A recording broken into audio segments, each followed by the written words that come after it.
थो करे हमला यहूदी कलमे वारन जे मथां, थो करे हमला यहूदी कलमे वारन जे मथां।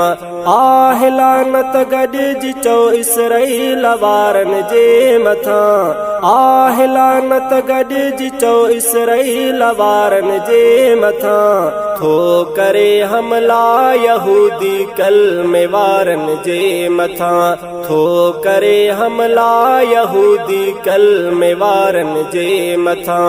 पाक वतन पाक धरती जंहिं कई ही तंग आ, ऐं कमीने बाहि बड़काई त जोटी जंग आ।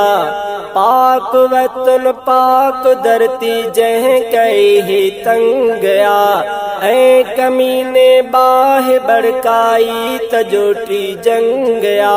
गर्क थियन ऐं मींहुं टांडन जो पवे तिन जे मथां, गर्क थियन ऐं मींहुं टांडन जो पवे तिन जे मथां। आहे लानत गॾिजी चओ इसराईल वारन जे मथां, आहे लानत गॾिजी चओ इसराईल वारन जे मथां। थो करे हमला यहूदी कलमे वारन जे मथां, थो करे हमला यहूदी कलमे वारन जे मथां। बम वसाए क़त्ल क्या तैं मर्द मायूं ऐं सचा, वहशी वहशत मां लड़ियो बेघर थिया आहिनि बचा। बम वसाए क़त्ल क्या तैं मर्द मायूं ऐं सचा, वहशी वहशत मां लड़ियो बेघर थिया आहिनि बचा।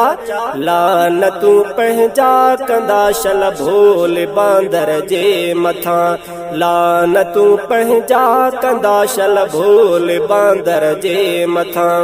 आहे लानत गॾिजी चओ इसराईल वारन जे मथां, आहे लानत गॾिजी चओ इसराईल वारन जे मथां। थो करे हमला यहूदी कलमे वारन जे मथां, थो करे हमला यहूदी कलमे वारन जे मथां। नस्ल फिरऔनी ऐं निमरूदी कई अॼु काहया, सो पढ़े तारीख़ तिन जी जो हलियो हिन राह आ।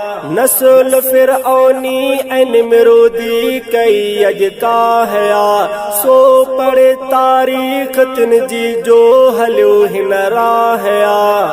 कहर थियो नाज़िल ख़ुदा जो तिन समूरन जे मथां, कहर थियो नाज़िल ख़ुदा जो तिन समूरन जे मथां। आहे लानत गॾिजी चओ इसराईल वारन जे मथां, आहे लानत गॾिजी चओ इसराईल वारन जे मथां। थो करे हमला यहूदी कलमे वारन जे मथां, थो करे हमला यहूदी कलमे वारन जे मथां। हामी तिन जा सब हरामी थी वञन बर्बाद सब, हामी तिन जा सब हरामी थी वञन बर्बाद सब।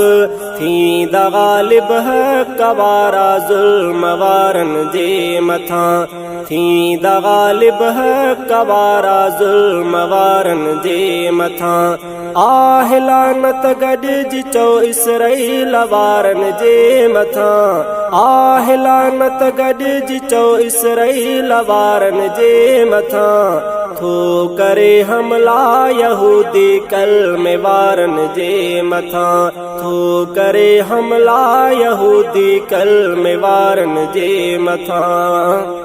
थे ख़तम इस्लाम सारो तंहिंजो मक़सदु आ घुञा, थी न सघंदो ईअं जमील अहमद कॾहिं मां थो मञा।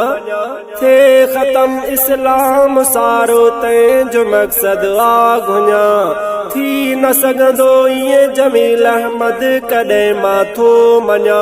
मेटबो सारो कुफर हिन दीन वारन जे हथां, मेटबो सारो कुफर हिन दीन वारन जे हथां।